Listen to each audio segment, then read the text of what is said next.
Vamos abrir as escrituras hoje no Evangelho de Lucas. Essa palavra me emociona. E vamos tentar segurar as lágrimas aqui, que essa palavra é maravilhosa. Evangelho de Lucas, capítulo de número 24. É o último capítulo do Evangelho de Lucas. Lucas está no Novo Testamento. Você vai encontrar ali no Novo Testamento. Vai lá e você vai abrir em Mateus, Marcos e Lucas. Terceiro livro do Novo Testamento, Evangelho de Lucas, capítulo de número 24. E o versículo é o de número 13. E eis que no mesmo dia iam dois deles, aqui dos discípulos, né, para uma aldeia que distava de Jerusalém 60 estádios, cujo nome era Emaús. E iam falando entre si de tudo aquilo que havia sucedido, e aconteceu que indo eles, falando entre si e fazendo perguntas um ao outro, o mesmo Jesus se aproximou e ia com eles. Mas os olhos deles estavam como que fechados para que não o conhecessem. E ele lhes disse: que palavras são essas que caminhando trocais entre vós, e por que estáis tristes? E respondendo um, cujo nome era Cleopas, disse-lhe: és tu só peregrino em Jerusalém? Não sabes as coisas que nela têm sucedido nesses dias? E ele lhe perguntou: quais são elas? E ele lhes disseram: as que dizem a respeito de Jesus, o Nazareno, que foi um profeta, poderoso em obras e palavras diante de Deus e de todo o povo. E como os principais dos sacerdotes, os nossos príncipes, o entregaram à condenação de morte e o crucificaram. Nós esperávamos que fosse ele o que remisse Israel. Mas agora, com tudo isso, e já hoje o terceiro dia desde que essas coisas aconteceram, bom, é verdade que também algumas mulheres dentre nós nos maravilharam, as quais de madrugada foram ao sepulcro e, não achando seu corpo, voltaram dizendo que também tinham tido uma visão de anjos que dizem que ele vive. E alguns dos que estavam conosco foram ao sepulcro e realmente acharam ser assim como as mulheres haviam dito, porém não o viram. E ele lhes disse: ó nécios e tardos de coração para crer tudo o que os profetas disseram. Porventura não convinha que o Cristo padecesse essas coisas e entrasse na sua glória? E começando por Moisés e por todos os profetas, explicava-lhe o que dele se achava em todas as escrituras. E chegaram à aldeia para onde iam, e ele fez com quem ia para mais longe. Eles os constrangeram, dizendo: fica conosco, porque já é tarde, já declinou o dia. E entrou para ficar com eles. Aconteceu que, estando eles à mesa, tomando pão, o abençoou e partiu-o e deu-lhe.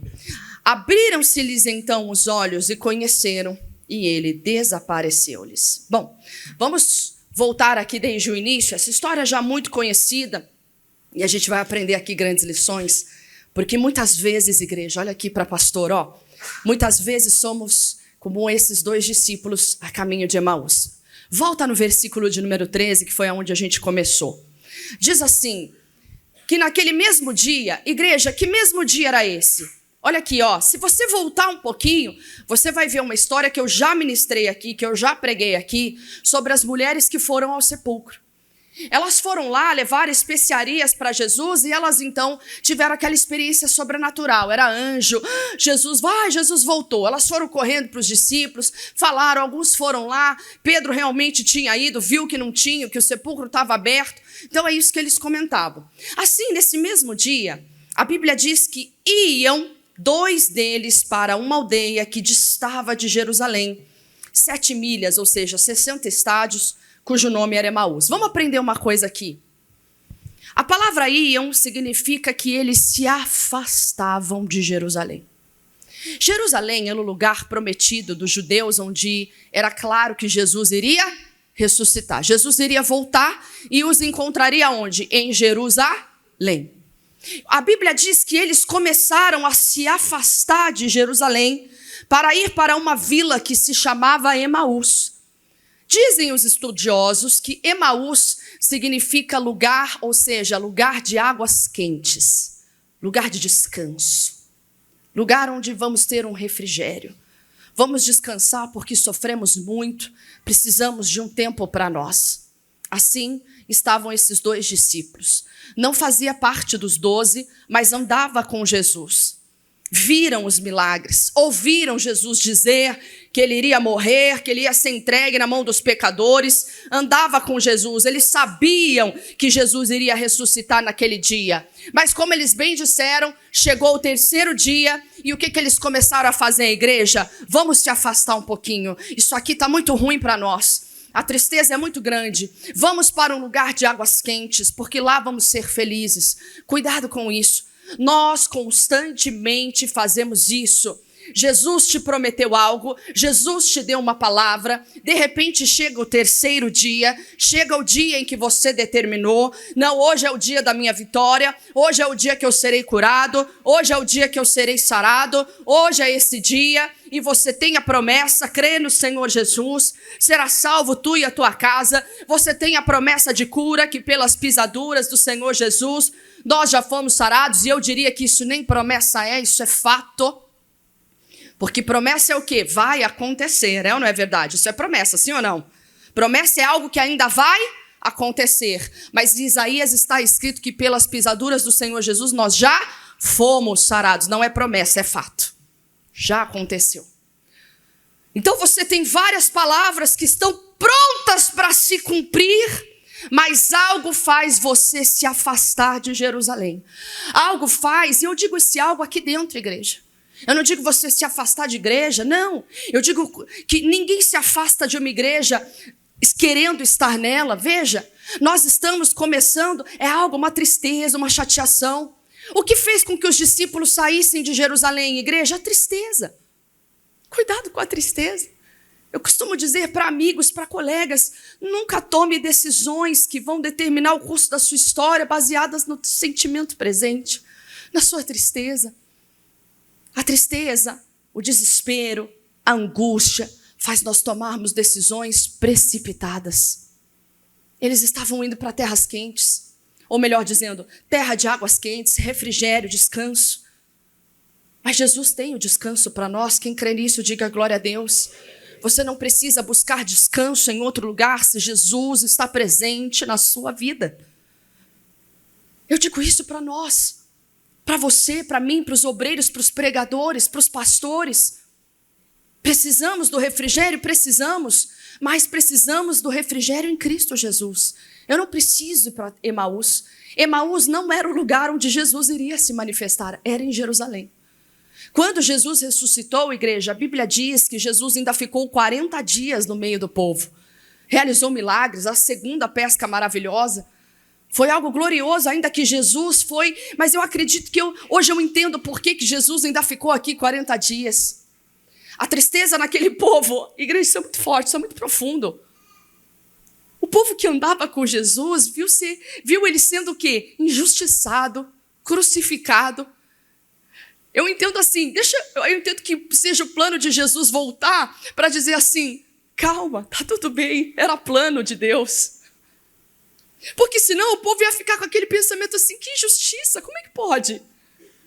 Cadê o plano da salvação? O que Jesus veio fazer? Veio fazer aqui para morrer? É para isso que ele veio? Veio aqui para não concluir nada? Mas veja que em vários trechos das Escrituras, nesses 40 dias que Jesus ainda ficou aqui, ressurreto, a Bíblia diz que os olhos do povo estavam vendados. Pode reparar, ninguém reconhecia Jesus. Quando Jesus apareceu na praia e viu que Pedro estava tentando pescar, isso já ressurreto. Ele falou, Pedro, pode jogar aqui a sua rede do lado direito. A Bíblia diz que ele estava no raso, 100 metros da praia. E a pesca foi enorme, veio peixe que ninguém tem, veio 157 peixes grandes, a rede quase rompendo. Jesus veio lembrar, calma que hoje eu ressurgi, eu estou ressurreto e ainda realizo milagres. Ele é o mesmo ontem, hoje e o será eternamente. Essas palavras são para nos fortalecer. No versículo de número 14, presta bastante atenção, a Bíblia diz que eles iam falando entre si. Essa palavra falando também no original diz que eles tinham uma discussão profunda sobre o assunto. Eu imagino que eles iam no caminho, presta bastante atenção que você vai entender. Eles iam no caminho discutindo e talvez se questionando, que é um hábito comum dos judeus. Mas como é que pode isso? E eles iam discutindo sobre como foi que aconteceu a coisa. Só que Jesus veio para destruir tudo isso, igreja. Jesus vem para discutir toda discussão acerca de qualquer coisa, inclusive dele. Porque ele é a verdade, o caminho e a vida. Verdade se discute, igreja? Verdade é reta, é uma linha só. Verdade não faz curva. Verdade não precisa provar nada. Verdade não se discute. Verdade só é a verdade. Jesus disse, eu sou a verdade. O que eu fiz é a verdade. O que eu falo é a verdade. A Bíblia diz que eles iam falando, poxa, por que será que foi assim, fulano de tal? Ah, eu não sei. E agora? Mas como é que vai ser da gente? A Bíblia diz que eles iam falando profundamente aquilo, olha só o que diz, que havia sucedido. O maior erro da gente é ficar perdendo tempo discutindo sobre o passado. Eu tenho falado sobre isso aqui. Passado, igreja, é um atraso de vida. Falar de passado. Chega nas reuniões familiares, pode ver se na sua casa é assim também. Parece que... Quando é que a coisa começa a discutir na tua casa? Quando começam a falar do... Pode reparar. Ninguém briga, ninguém discute falando do futuro. Ninguém discute falando do agora. Discute falando o quê? Do passado. Mas você, aquele dia... mas lembra aquilo lá que eu falei, sua sobrinha, você lembra lá, aquela coisa. Passado é uma coisa que destrói, pessoal. Tanto que Jesus vai encontrar com eles no caminho e fala, o que vocês estão falando? Jesus veio dar um chacoalhão, em outras palavras, para de falar disso. Eu estou aqui agora. Eles vinham falando o quê, igreja? Algo que havia sucedido.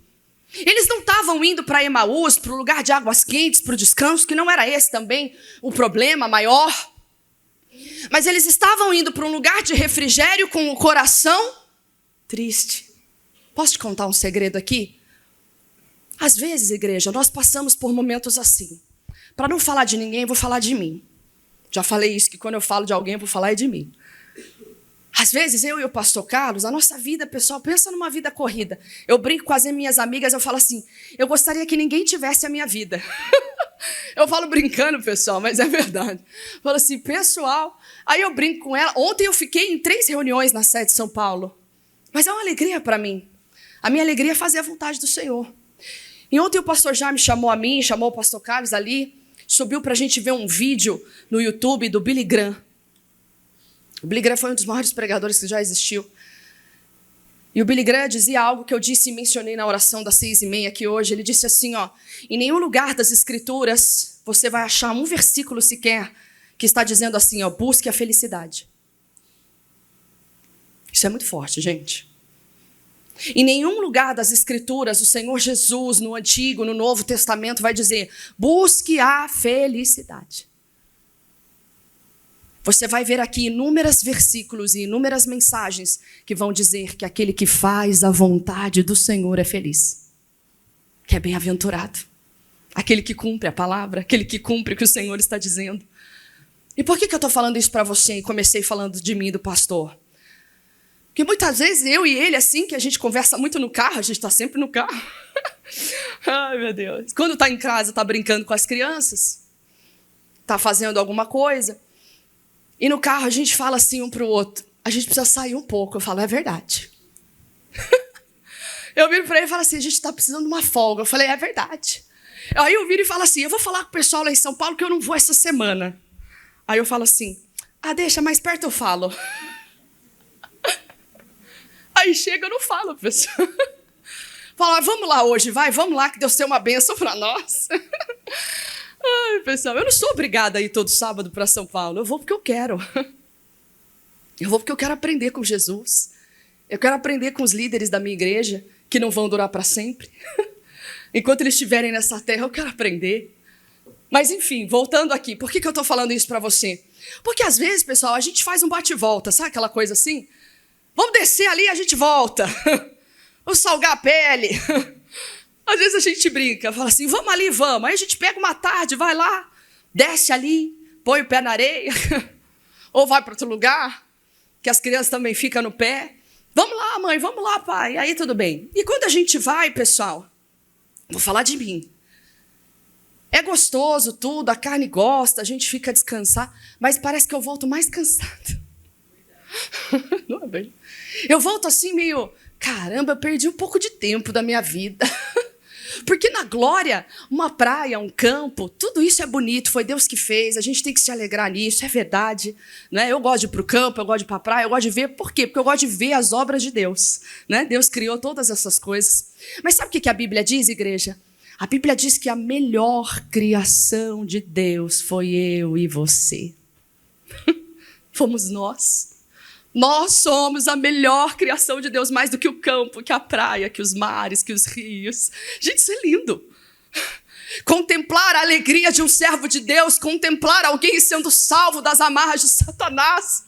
Isso me alegra mais do que qualquer viagem, do que qualquer Emaús, do que qualquer lugar de águas quentes. Quando eu atendo alguém, a pessoa é liberta, eu falo, oh, Jesus, muito obrigada, porque é a melhor criação de Deus. Trazer essa palavra para você aqui essa manhã me renova minhas forças. Eu falo, obrigada, Jesus. Ver o seu rosto aqui nessa manhã, o rosto de pessoas entendendo a palavra e falando, Jesus, é verdade, o Senhor tem um plano na minha vida. Isso é maravilhoso. Era isso que Jesus estava querendo fazer com os discípulos a caminho de Emaús. O que vocês estão falando de passado? O que vocês estão falando do que aconteceu? Esquece isso. No versículo seguinte, eles vão falando com Jesus. A Bíblia diz que Jesus se aproxima deles e vai andando do lado. E às vezes, igreja, a gente não chama Jesus para uma conversa. Jesus vai andando do lado. Jesus está andando do seu lado, você indo para Emaús. Jesus vai andando com você, Jesus vai caminhando quando você vai para a faculdade. Jesus vai caminhando com você quando você vai para o trabalho. Jesus vai caminhando do seu lado, Jesus vai caminhando do seu lado, esperando que você chame ele para a conversa. Quem está entendendo, diga a glória a Deus. Esperando. E aí, será que a Thaís vai falar comigo hoje? Ou será que ela vai ficar falando o que havia sucedido? Falando coisa de passado, falando o que disseram para ela? Porque tem horas que a gente vai trabalhar, que a gente vai fazer tal coisa, e a gente fica ali matutando, está dirigindo, está pensando numa coisa de 20 anos atrás. Está dirigindo, está pensando em alguma coisa, está vindo até para a igreja, mas está com aquele pensamento, pô, por que fulano fez aquilo comigo? Por que eu estou vivendo essa situação? Está igual os discípulos a caminho de Emaús, está indo até para um lugar bom, mas o pensamento, a tristeza vai levando você para aqueles lugares. Seu lugar era em Jerusalém. Mas Jesus permite, Jesus estava andando do lado. E os olhos dele, versículo de número 16, mas os olhos deles estavam como que fechados. Igreja, olha aqui para mim, ó. Sabe por que eles estavam assim? Porque a tristeza estava tomando conta deles. A tristeza estava regindo a conversa. A tristeza estava fazendo o quê? Com que eles não enxergassem Jesus. Olhos, também no grego, significa compreensão. Toda vez que a Bíblia fala que os olhos estavam fechados, que eles não reconheceram, é que eles não tiveram o entendimento, eles não tiveram a compreensão. Eles não tiveram o entendimento, não tiveram a compreensão de que ele estava junto. Mas hoje você está aprendendo nessa manhã. Irmão, irmã, olha aqui para mim, ó. Aonde você vai, Jesus está ao seu lado, esperando que você fale com ele. Acorda de manhã, fala com Jesus. Vai ao trabalho, fala com Jesus, cale os seus pensamentos, cale as discussões que acontecem entre você e você mesmo. Ele dizia aqui, e algo impedia que eles vissem. Só que no versículo 17, Jesus faz essa pergunta. O que é isso que vocês estão falando entre vocês pelo caminho? O que é que vocês estão falando? E Jesus já enxerga ali na hora, porque em nenhum momento eles disseram que estava triste, sim ou não? Eles disseram que estava triste, igreja? Mas Jesus reconheceu a tristeza de longe. Jesus reconhece a nossa tristeza de longe, pessoal.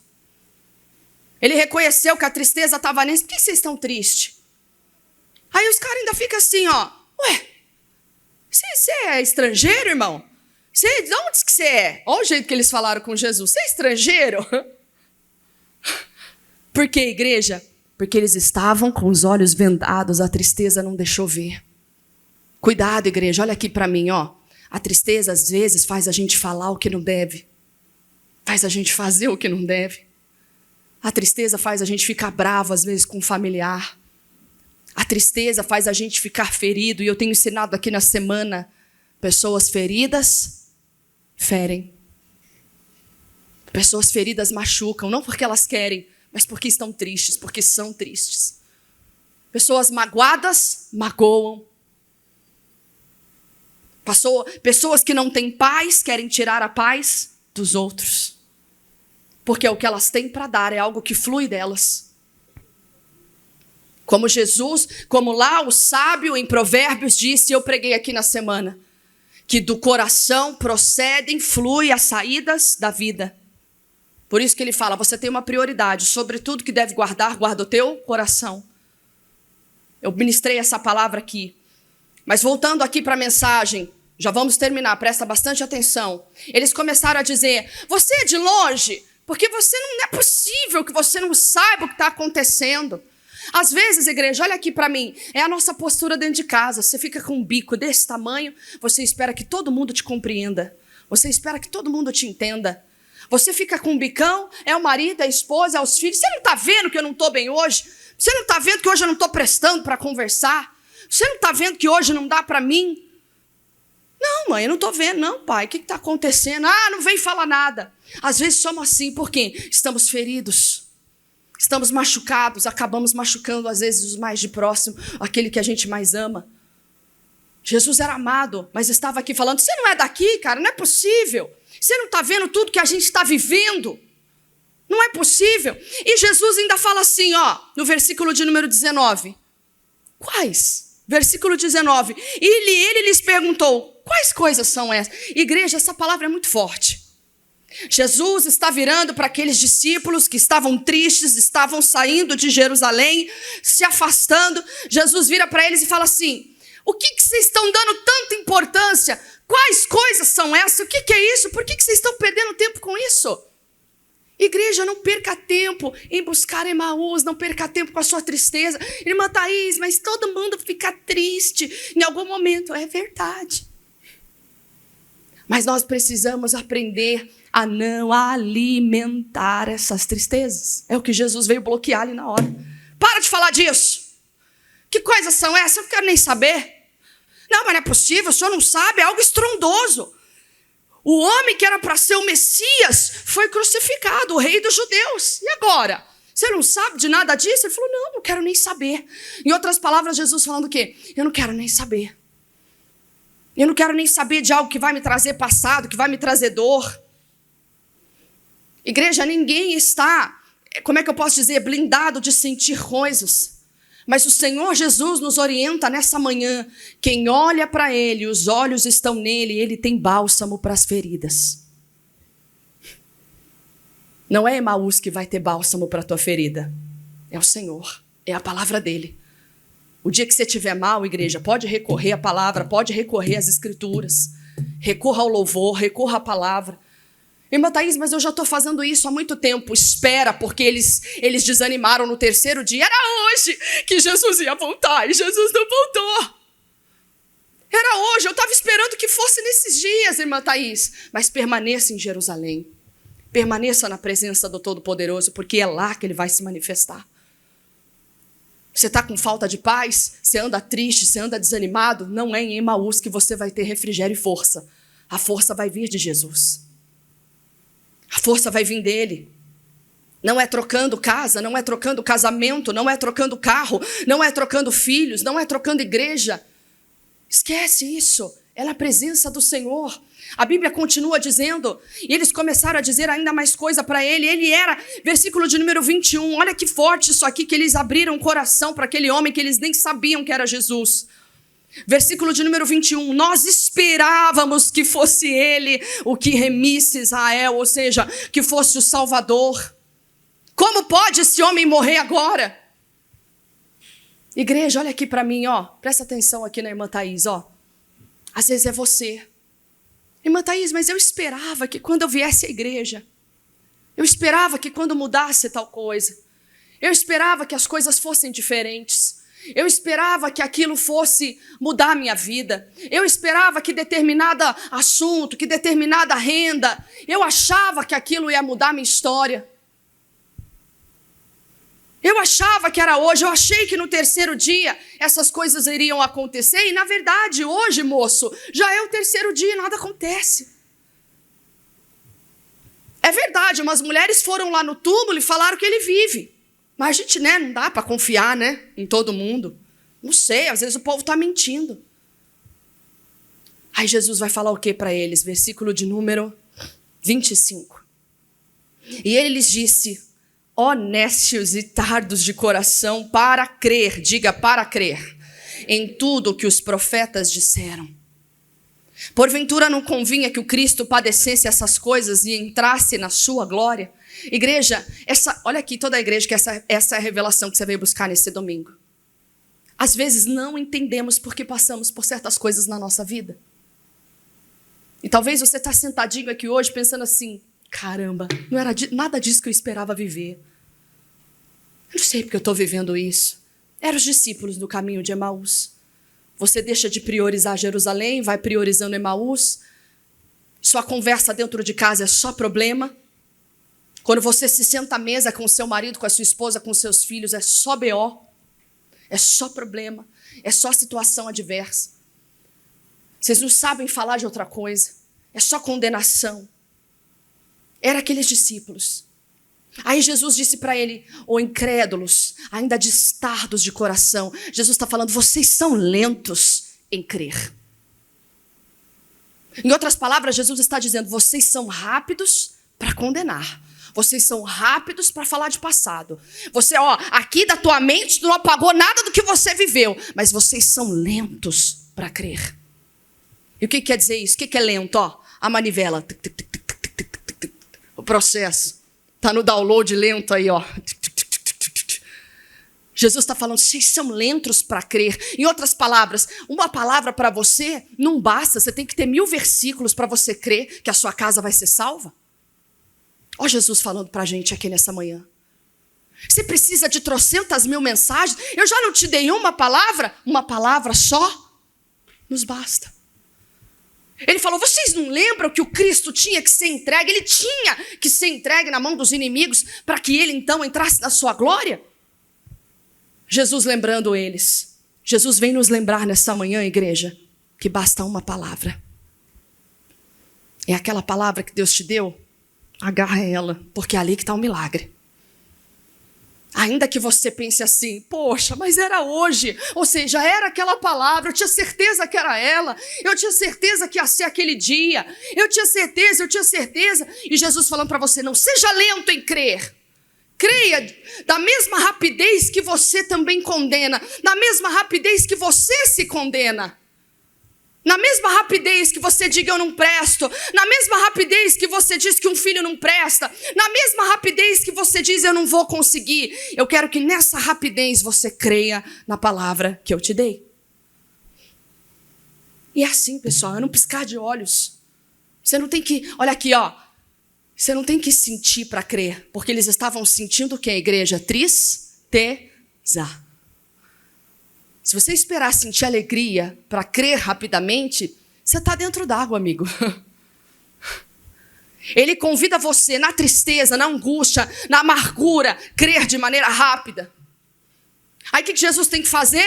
Jesus começa a explicar desde Moisés. Pessoal, lembra do Moisés? Vamos lá, vou explicar para vocês. É o Moisés. Aí veio. Ele vai falando, recitando o Antigo Testamento, vai falando dos profetas. Vai falando de Isaías, o profeta messiânico. Vai dizendo: olha, lembra do Isaías? O Isaías falou e tal. E eles foram ouvindo. No versículo 29, eles iam ficar na aldeia. Eles chegaram em Emaús. E Jesus falou o quê? Eu não vou ficar aqui, eu vou para mais longe. Jesus não tinha que estar ali em Emaús, ele tinha que estar em Jerusalém. Então Jesus falou, a Bíblia diz que Jesus aparentou que ia continuar a caminhada. Nós temos que continuar a caminhada. Nós temos que continuar no caminho. Aí eles começaram a falar no versículo de número 29, já vou terminar a mensagem. Ele diz, olha o que eles disseram para Jesus: fica conosco, porque já é tarde, já declinou o dia, ou seja, já está de noite. A Bíblia diz, e entrou para ficar com eles. Igreja, não deixe Jesus partir da tua vida. Está percebendo que você está ficando vazio. Está percebendo que você está ficando desanimado. Está percebendo que você está ferido. Está percebendo que dentro da igreja, fora dela, você foi ferido. Então corra para Jesus. Convide Ele. Entra comigo, Senhor. Entra na minha casa. Entra comigo aqui. Ceia comigo. Parte o pão comigo de novo. E nessa hora, igreja, isso aqui é glorioso. Para a gente terminar com chave de ouro essa mensagem. No versículo de número 30. E aconteceu que estando eles à mesa... Igreja, repete comigo, à mesa. Aprende uma coisa, na mesa é lugar de comunhão. E não precisa ter gente na mesa, não. Se você nunca experimentou isso, então experimente hoje. Tem gente hoje, você pode reparar que as novas casas que têm se construído aí fora, não tem mesa. Elas têm um balcão. E o que acontece no balcão das cozinhas? Cada um senta lateralmente. Ninguém se olha nos olhos. Hoje os balcões para se jantar é assim, ó, um do lado do outro. Quem é que conversa um do lado do outro? Como é que eu que estou aqui vou falar com aquele que está lá na ponta lá? Não vou falar. É ou não é verdade? O lugar da mesa é o lugar de comunhão, onde eu vou olhar nos olhos de quem está à minha frente. Onde eu vou olhar nos olhos de um filho e dizer, e aí, como é que foi seu dia hoje? É lugar de comunhão. Mesa é lugar de comunhão. Tem lugares hoje tão apertados que hoje não dá nem para ter uma mesa. Mas eu convido você, tenha uma mesa, nem que seja pequena.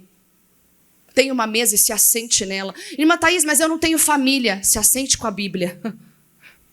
Quando você se assenta na mesa com a Bíblia, ali é lugar de comunhão. Você e o Espírito Santo. Quando você se assenta à mesa, irmã Thaís, eu acordo mais cedo, eu vou à mesa da minha cozinha e lá eu medito nas Escrituras. Como Deus fala comigo. Como Deus fala ao meu coração. Irmã Thaís, é na mesa que a gente tem comunhão, é na mesa que os olhos são abertos, porque os olhos deles se abriram na mesa com Jesus. A Bíblia diz o seguinte, que quando eles se assentaram à mesa, olha o que Jesus faz, igreja. A Bíblia diz, tomando o pão, abençoou e partiu e deu. Igreja, algumas coisas que Jesus faz aqui. Quando ele pega aquele pão, e o pão simboliza quem? O sustento. O pão simbolizava Jesus. Alguns dias atrás, 4 dias atrás, 3 dias atrás, Jesus tinha feito exatamente isso na Santa Ceia do Senhor. Jesus pegou o pão, ele partiu, ele abençoou, ele deu graças. Quando a Bíblia diz que Deus abençoou, melhor dizendo, Jesus abençoou o pão, a Bíblia diz que ele deu graças. Olha aqui para mim, igreja. E quando ele dá graças, ele parte de um jeito tão particular e dá aos discípulos. A Bíblia diz que na mesma hora, os discípulos falaram assim, ó, é Jesus. O jeito que ele abençoa, o jeito que ele parte o pão, não mudou. É igualzinho. Igreja, a gente não tem que mudar. A gente tem que ser de Jesus. A gente não tem que mudar a estratégia. Continue usando a mesma estratégia. Continua partindo o pão. Continua abençoando. Quando você se assentar à mesa, em outras palavras, quando você estiver com aquele familiar, com aquela pessoa que te dá trabalho, continua abençoando, continua partindo pão. Continua fazendo o que Jesus te orientou a fazer. A Bíblia diz que ele partiu e deu. Eles lembraram do quê? Da Santa Ceia. Eles lembraram daquele momento. Em outras palavras, no mundo espiritual, Jesus estava lembrando. Lembra que eu parti o pão? Lembra que eu tinha que ser moído para que vocês fossem livres? Então está aqui. Naquele ato de fé, Jesus não queria comer com eles. Jesus queria relembrar quem eles eram para ser. Não era para ser visitante de Emaús. Era para ser morador de Jerusalém. Igreja, você é morador de Jerusalém. O que está acontecendo nesse altar aqui hoje, diante dos seus olhos, é Jesus partindo o pão na tua frente e dizendo para você, você é digno de viver as bênçãos que eu conquistei. Emaús não é teu lugar. Ainda que aparentemente seja bom, seja gostoso, está no lugar de águas quentes, mas na minha presença é infinitamente melhor. Corre para lá, porque lá nunca vai faltar o pão.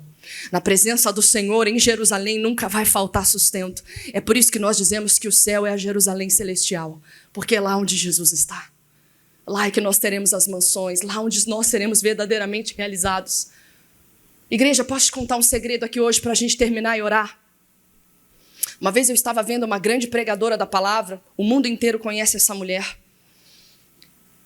E ela pregava uma mensagem que eu falei, meu Deus, é verdade. Ela foi muito humilde em dizer isso. Ela disse assim, olha, eu tenho sucesso no meu ministério, eu tenho tudo que eu queria conquistar, Jesus me deu, almas, enfim, tantas coisas. E há um tempo atrás eu me peguei triste. Eu me peguei com um certo descontentamento, sabe? E ela falando isso com a igreja. Aí eu parei para ouvir, porque eu me identifiquei. Eu falei, ué, engraçado, isso aí também acontece comigo de vez em quando. Deixa eu ver. Aí, conforme ela foi falando, ela disse que Deus falou ao coração dela, e dizendo assim, você tem isso porque a sua morada não é aqui. Por isso sempre vai existir aquele resquíciozinho assim, ó. Ai, parece que está faltando alguma coisa. Está faltando voltar para casa. Mas não é a hora. Nós temos missão aqui. Ó, você está respirando esse ar aqui agora? Então você tem missão. Você tem ministério para exercer. O dia que estiver completo, aí a gente vai para a glória. Mas ainda não é o momento. A Bíblia diz então, para terminar, que os olhos deles se abriram e o conheceram. Quando eles viram que era Jesus, Jesus assim, em outras palavras, ó, eu cumpri minha missão. Eles lembraram quem eles são. Olha aqui, igreja, quem reconhece Jesus, sabe quem é. Quem está entendendo, diga glória a Deus. Quando você, igreja, quando você aprende de Jesus, você aprende de você, porque Ele é o seu Criador. Quanto mais você se aproxima de Jesus, mais você se conhece. Eu me lembro quando eu cheguei na casa do Senhor, toda lascada, cheia de depressão, de ansiedade, tinha crises de pânico. Eu me lembro que eu cheguei a consultar umas 3, 4 vezes com os profissionais da área ali, com o psicólogo e tudo mais, mas ali lutando em Jesus, porque eu ainda estava começando na fé. E uma das coisas que eu aprendi com aquela moça usada por Deus na psicologia, eu não vou entrar nesse assunto aqui. E eu fui destravando aqui, tem muitos psicólogos no nosso meio, vão concordar com o que eu estou dizendo. O que o psicólogo faz? Ele faz com que aquela pessoa, aquele paciente, se conheça. Conheça seus limites, onde o calo aperta. Então ele vai instruindo a pessoa a ela dizer não, duvidar de si mesma, duvidar das suas crenças, até mesmo diabólicas. E por que eu estou falando isso para você? Porque um dia eu estava meditando nas Escrituras e o Senhor falou ao meu coração, quanto mais você me conhece, mais você se conhece. Quanto mais conhecemos Jesus, mais sabemos os nossos limites. Mais aprendemos a dizer não aonde temos que dizer. Paramos de aprender a ser perfeccionista e aprendemos com Jesus a confiar somente nele. Quem está entendendo, diga glória a Deus. E é aí que vem o processo da libertação. Quanto mais, e isso está escrito aonde? Deus não precisava nem falar ao meu coração, porque estava escrito nas Escrituras. Oséias 4:6. O povo tem sofrido porque lhe faltou o conhecimento. Conhecimento de quem? De Jesus. Se eu conheço Jesus, eu conheço a mim mesmo. Se eu não conheço Jesus, eu sou um eterno ponto de interrogação. Não sei por que eu vim, não sei por que eu existo, não sei qual é meu propósito. Mas quando eu conheço Jesus, eu sei quem eu sou nele, a autoridade que eu tenho nele, o poder que eu tenho nele. Eu descubro que eu sou digna, eu descubro que a minha casa também está cheia de dignos de viver as bênçãos do Senhor. Quando eu aprendo com Jesus, quando eu não alimento a tristeza, quando eu estou em Jerusalém, pronto para receber mais e mais mensagens, mais e mais palavra, é aonde verdadeiramente eu me alegro. Porque eles estavam em Emaús, mas ainda estavam tristes. Quando é que a alegria voltou para eles? Quando eles estavam à mesa, reconheceram que era Jesus lá em Emaús. E o que eles quiseram? Quiseram sair correndo de Emaús. Emaús não é meu lugar é Jerusalém, onde Jesus está. O lugar da sua vida, o melhor lugar da sua vida é em Jerusalém, é na presença do Todo-Poderoso. Em nome do Senhor Jesus, você crê nisso? Glória a Deus, dê uma linda salva de palmas ao nosso Senhor. Aleluia. Igreja, quem entendeu a mensagem, diga glória a Deus. Fique de pé com alegria no seu coração, em nome do Senhor Jesus Cristo.